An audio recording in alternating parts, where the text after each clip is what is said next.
Bueno, continuando con las actualizaciones del curso de infectología, les voy a comentar un tema que es, creo yo, muy importante que tanto médicos de guardia como médicos clínicos sepan por lo menos tener una noción y no necesiten la mano del infectólogo detrás, si bien nosotros vamos a estar, por supuesto, en toda situación que se necesite. Es muy importante tener en cuenta algunas recomendaciones para la profilaxis post-exposición en la práctica diaria.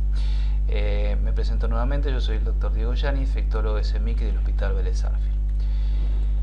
¿Cuál es la problemática? Bien, probablemente muchos de ustedes alguna vez o han tenido algún accidente punzante con material biológico o han tenido que asistir a algún colega, algún compañero de residencia o algún enfermero que ha tenido un episodio similar, y esto por supuesto genera angustia, genera incertidumbre y muchas veces uno no sabe muy bien qué hacer y cómo hacerlo.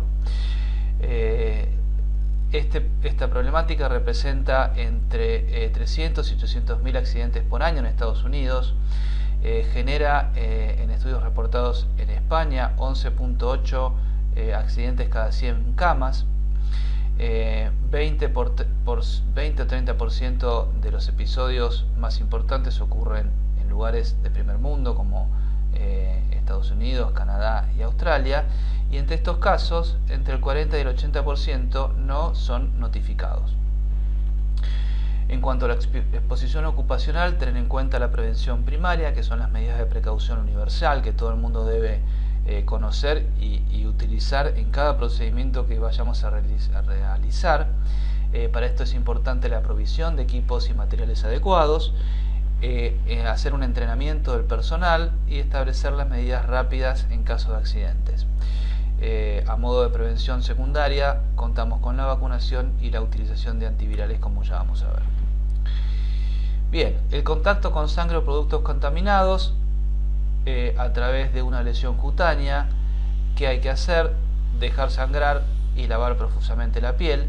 Un error muy común que hace todo el mundo es agarrarse el dedo, exprimirlo hasta que se corta la circulación y sale una gota de sangre. Bueno, eso no está recomendado. No hay que dejar que exprimir el dedo para que salga sangre como si fuera una herida venenosa. La realidad es que eso aumenta la inflamación local y favorece la diseminación bacteriana, punto de partida de la lesión. Lo que hay que hacer es dejar sangrar y lavar profusamente con agua y algún antiséptico. Y si el contacto es sobre una mucosa o piel no intacta, lo que hay que hacer es irrigar con solución salina estéril la zona. En cuanto a la fuente la fuente que origina el accidente, podemos tener los que son con serología negativa, es decir, uno tiene la fuente del accidente y no sabe su estatus serológico. En esos casos hay que solicitar un estudio de HIV, hepatitis C y un antígeno de superficie rápidamente para un poquito establecer qué pautas uno puede utilizar para el mejor manejo de la exposición. Y en cuanto hay una fuente desconocida, lo que hay que hacer es recabar la mayor información en relación al tipo de accidente, y ahora vamos a ver por qué. En 1984, puntualmente en el caso del HIV, se documentó el primer caso de seroconversión a partir de un accidente laboral. Esto llevó a que en 1996 el Centro de Diagnóstico y Prevención de las Enfermedades de Estados Unidos, que habitualmente genera consensos y recomendaciones para todas las infecciones, generó la primera recomendación de analizar la profilaxis post-exposición en los casos de accidentes punzantes, y a través de varios estudios y seguimientos estableció un riesgo de transmisión de enfermedad a través de la exposición percutánea de un 0.3% y exposición mucosa de 0.09%. Es decir, que esto está establecido de esta forma, riesgo de transmisión, con lo cual uno le puede decir al accidentado, para un poco calmar la ansiedad, que tiene 99.7% de probabilidades de que no le pase nada. Por supuesto que existe un riesgo, y esto está directamente relacionado con múltiples factores que uno no puede establecer inicialmente, pero esta información está publicada y es muy importante tenerla en cuenta. Estos son los casos reportados hasta ahora del CDC en la tasa de transmisión ocupacional. De 57 casos son los que están reportados. 88% de estos 57 casos fueron por exposición percutánea, 86% fueron de fuente HIV conocida, 41% accidentes luego de un procedimiento, 35% durante el procedimiento, 69% fueron con fuente HIV positiva con estadio SIDA, 11% asintomáticos, y 6 casos de estos, o sea el 10%, fue por exposición mucosa. Hay casi 140 casos probables de transmisión. ¿Qué pasa en la República Argentina? La descripción es, estos son datos del Ministerio de Salud hasta el año 2007, no hay datos que yo tenga en cuenta nuevos en relación a esto, y hay un total de 23 casos probables de transmisión ocupacional, en donde la mayoría, 7 casos, fueron de la ciudad de Buenos Aires. En cuanto a la capacidad de contagio de los líquidos, sangre, semen y secreciones vaginales son los que definitivamente son infecciosos, y esto tiene que ver con que por supuesto tienen una mayor concentración de virus en estos líquidos. Otros líquidos potencialmente infecciosos: líquido cefalorraquídeo, sinovial, pleural, peritoneal, pericárdico, amniótico y el pus. Y los agentes que no son infecciosos son las heces, orina, secreciones nasales, esputo, saliva, vómitos y sudor, a menos que estén contaminados con sangre. Bien, ¿de dónde salió el fundamento para la profilaxis post-exposición? Bueno, el estudio ACTG 076 es muy conocido y fue el primer ensayo clínico prospectivo que determinó la eficacia de la profilaxis antiviral cuando se daba AZT a las madres antes del parto y a los recién nacidos en las primeras 48 horas de vida, y tenía un impacto en la disminución significativa del riesgo de transmisión en casi el 70% de los casos. De este concepto es que se estableció la profilaxis post-exposición en pacientes con accidentes laborales. Hay ensayos en animales en donde se vio beneficio antes de las 48 horas y estudios casos controles y controles retrospectivos en donde se estableció que la asociación de AZT en profilaxis post-exposición tuvo un 81% de disminución en el riesgo de transmisión del VIH. Otros factores de riesgo de infección ocupacional relacionado directamente con el efecto inóculo es la presencia de sangre visible en el dispositivo. Estos son factores muy importantes y que uno tiene que conocer para saber buscar y preguntar en cada accidente. Entonces le tenemos que preguntar sobre la presencia de sangre visible en el dispositivo, porque es un factor de riesgo.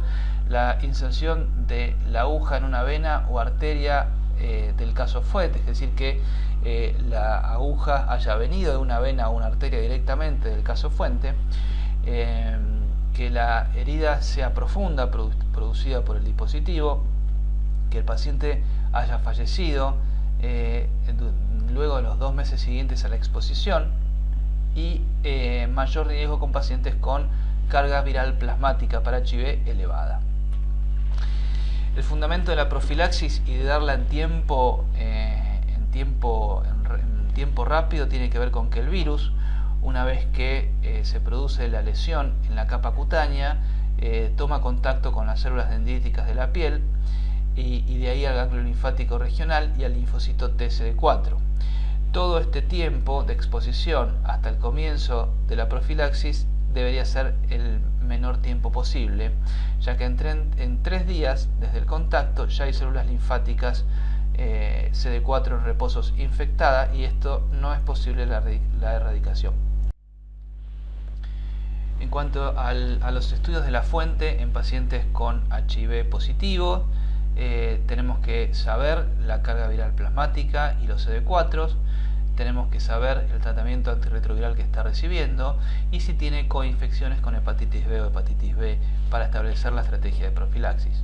En el caso de que la fuente no sepa su estatus serológico para HIV, tenemos la posibilidad de hacer un test rápido con una especificidad del 90% para determinar rápidamente si el paciente, si el accidentado debe recibir profilaxis post-exposición, y tener en cuenta pacientes que pudieran estar cursando síndrome retroviral agudo, característicamente aquellos que tienen fiebre, leucopenia, ganglios, plaquetopenia y rash, que son los síntomas más frecuentes del síndrome retroviral agudo, y en esos casos pedir como estudio carga viral plasmática y antígeno P24 para establecer la posibilidad de que el paciente esté cursando un síndrome retroviral agudo y que de esa forma esté en periodo de ventana para el ELISA común de HIV.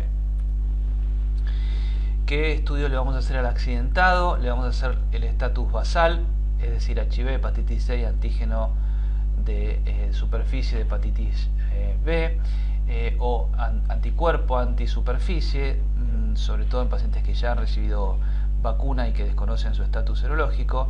El seguimiento se debe hacer con un laboratorio, una rutina entre la segunda y tercera semana, fundamentalmente en pacientes que hayan recibido profilaxis post-exposición, o que estén recibiendo profilaxis post-exposición, y se va a establecer una serología de control entre el mes 1, 3 y 6 meses. No se recomienda la determinación de antígeno P24 ni de PCR en el seguimiento, dada la mayor ocurrencia de falsos positivos y que aún negativas no descartan la infección.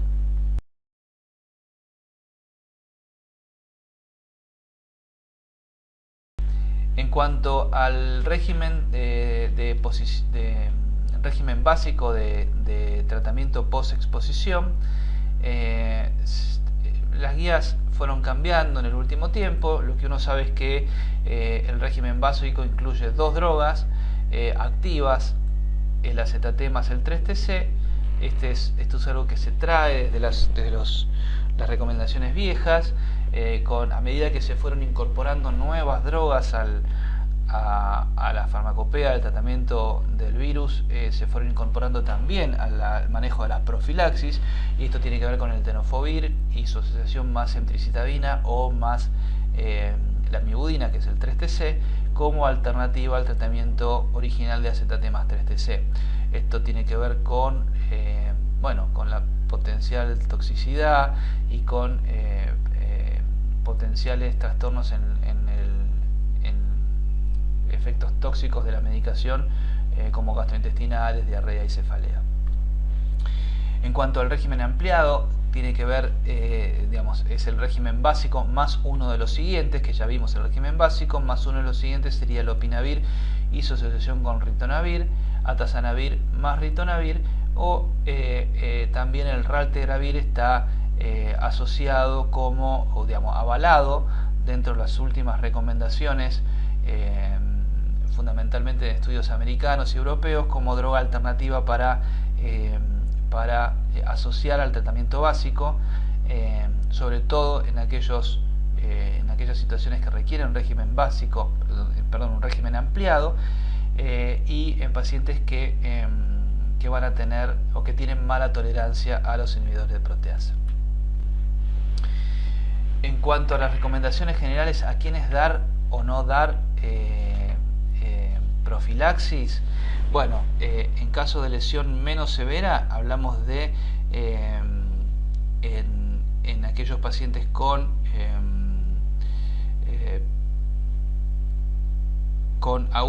lesiones con aguja sólida o una herida superficial.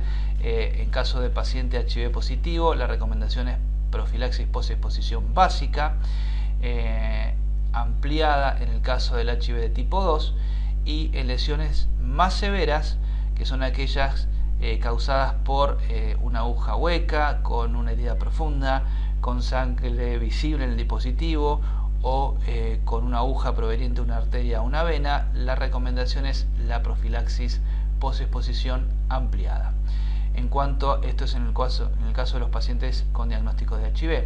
Si la fuente es conocida, pero es decir, que yo tengo al paciente que generó el accidente, pero la serología es desconocida, dijimos que hay que hacer un estudio serológico rápido para el paciente, con un test rápido o un ELISA rápidamente, para establecer si necesita o no profilaxis posexposición, o considerar iniciarla si el paciente tiene factor de riesgo para HIV.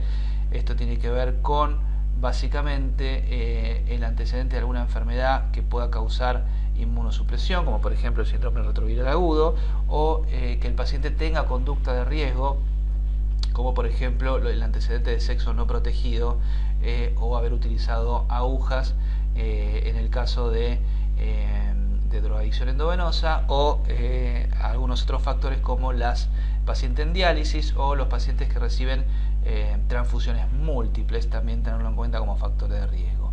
En ese caso, hasta tener la serología, es recomendable iniciar profilaxis posexposición básica.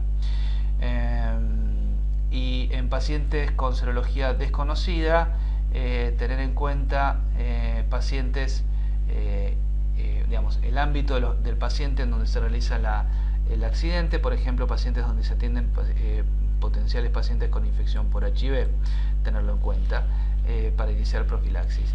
Y en pacientes que tienen serología negativa confirmada, la recomendación es no iniciar profilaxis posexposición, salvo que el paciente pueda estar cursando un síndrome retroviral agudo, y en ese caso tenemos que interrogar, como dijimos, signos y síntomas relacionados. En cuanto a la exposición mucosa o piel no intacta, tenemos que diferenciar lo que es la exposición con volumen pequeño, y estas son algunas gotas, siempre de líquidos, como dije, que potencialmente infectantes, como son la sangre, el semen y el líquido vaginal. En ese caso, en pacientes con HIV tipo 1 y tipo 2, la recomendación es la profilaxis básica. Y si hay un gran volumen, como por ejemplo una gran cantidad de sangre, esto puede ser a través de un vómito sanguinolento o una gota de sangre directa sobre el ojo, un chorro de sangre directo sobre el ojo, la recomendación es utilizar, en el caso del HIV de tipo 1, profilaxis básica, y en el caso del tipo 2, profilaxis ampliada. En caso de la fuente conocida con serología desconocida, habitualmente no hay que usar profilaxis si hay un volumen pequeño, y considerar la profilaxis en pacientes con factor de riesgo, como ya vimos. En fuente desconocida no se debería utilizar profilaxis en accidentes de tipo pequeño, y también considerar la profilaxis en fuente desconocida en lugares donde se atiendan pacientes con HIV, y como en la recomendación anterior, si el paciente tiene serología de HIV negativa, no se debe utilizar profilaxis. En cuanto a las drogas, el 30 a 90% de los pacientes refieren efectos colaterales. Aumenta la incidencia de efectos indiciables en pacientes con profilaxis versus pacientes con tratamiento, eso está clarísimo, está demostrado. Eso lleva a que el abandono de la misma sea hasta el 36%, y esto se ve más en justamente personal médico. Algunas controversias a comentar: no se recomienda repetir el control al año, salvo que la fuente estuviera coinfectada con hepatitis C y el individuo expuesto hubiera sido convertido luego del accidente para hepatitis C. Esto tiene que ver con que las normativas anteriores de hace algunos años, además del seguimiento entre el 1, o sea, el mes, 3 y 6 meses, recomendaban un seguimiento al año. Bueno, eso se demostró que no es necesario, porque los métodos actuales son mucho más específicos para adelantar el diagnóstico. Si la fuente resulta HIV negativa, se suspenden los controles, a menos que el paciente fuente tenga signos y síntomas del síndrome retroviral agudo, como yo les dije, y no se recomienda la determinación de antígeno P24 ni de PCR para el diagnóstico inicial. En cuanto a hepatitis B, es otra historia, claramente, porque la transmisión de hepatitis B en pacientes con antígeno E positivo puede ser de hasta el 31%, y en pacientes que tengan hepatitis B con antígeno E negativo puede llegar hasta el 6%. Recuerden que el paciente HIV tenía 0.3% de probabilidad y fíjense qué distinto. Para comentar, la vacunación es obligatoria y hoy está dentro de el régimen de vacunación para todo el mundo. De hecho, uno puede ir al hospital a vacunarse sin necesidad de orden. Hay baja incidencia en trabajadores de la salud, hay menor incidencia en trabajadores de salud que en la población general de hepatitis B. Solo el 65% de los trabajadores de la salud tienen cobertura vaccinal adecuada, fíjense que bajo, y no se recomienda la revacunación en trabajadores de salud que tuvieron demostrado anticuerpos positivos para antígeno de superficie. Esto quiere decir que los pacientes que hicieron en algún momento más de 10 unidades por mililitro de anticuerpo de superficie son respondedores a la vacuna y no se recomienda la revacunación. Bueno, ¿qué hacer en pacientes que tienen una exposición laboral? Pacientes que no, en cuanto al estatus de vacunación, pacientes que no fueron vacunados previamente o en proceso de vacunación, que tienen 1 o 2 dosis. La recomendación en pacientes con antígeno superficie positivo, con antígeno E positivo, es una dosis de gamma globulina más completar la dosis de vacunación. En el caso de que el trabajador sea vacunado previamente y que tenga respuesta desconocida, determinar el anti-S del paciente rápidamente. Si tiene niveles adecuados, o sea más de 10 unidades mililitro, no hay que hacer nada. Pero si tiene niveles adecuados, la recomendación es dar una vacuna booster más una dosis de gamma globulina específica para hepatitis B. Si el personal fue vacunado previamente con respuesta conocida, no hay que hacer nada. Y si el personal fue vacunado previamente y se determina como no respondedor, y esto se determina como el paciente que recibió un curso y un segundo curso de 3 dosis de vacuna, y a pesar de esos 2 cursos de vacuna es no respondedor, la recomendación es una dosis de vacuna más una dosis de gamma globulina o 2 dosis de gamma globulina preferentemente.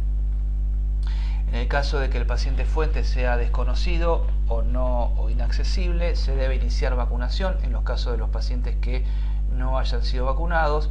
Si se puede determinar el anti-S rápidamente, no hay que hacer nada. Y si hay niveles adecuados, una dosis de vacuna. Si el paciente está vacunado y es respondedor, no hay que hacer nada. Y si fuese no respondedor, si la fuente conocida es de alto riesgo, se debe tratar como si fuese un antígeno de superficie positivo. En cuanto a la hepatitis C, la transmisión está en relación según el tipo y el tamaño del inóculo. La ruta de transmisión es a través de la sangre, no hay transmisión básicamente por otra vía. Depende del título de virus y de la carga viral, y entre el 0.9 y 1.8% es la tasa de transmisión. No existe la profilaxis efectiva, la prevención primaria es fundamental, y en cuanto si hay un accidente punzante, el diagnóstico precoz es clave. ¿Por qué? El paciente con hepatitis C positiva, si la fuente es hepatitis C positiva, lo que hay que hacer es, como no hay profilaxis, es establecer una PCR al accidentado de hepatitis C entre la semana 4ª y la 6ª, porque en ese momento ya se hace positiva si hubiese infección, y en ese momento el tratamiento precoz o hiperprecoz, digamos en el mes posterior a la infección, tiene una efectividad cercana al 98%, con lo cual curaríamos a la mayoría de los pacientes en el momento de la infección aguda. Por eso es tan importante establecer la PCR entre la semana 4ª y la 6ª. En cuanto a fuentes desconocidas, el seguimiento se debe hacer hasta 6 meses. Bien, para concluir, insistimos en adherir a las precauciones universales, el certificado de vacunación al día y conocer los títulos de cada uno y saber si uno es respondedor o no respondedor en cuanto a hepatitis B, evitar riesgos innecesarios, establecer intervención rápida para iniciar la profilaxis, procurar estudios de la fuente, si es posible, asegurar completar los controles y el seguimiento adecuado y también establecer las pautas para los convivientes. Esto es importante para las parejas, fundamentalmente porque nosotros, una vez que establecemos el seguimiento, a 6 meses tenemos que establecer también que ese paciente hasta el 6º mes no tiene el alta y potencialmente puede generar seroconversión en cuanto al HIV, y debemos establecer la política de prevención para el uso de preservativo en los casos de las parejas.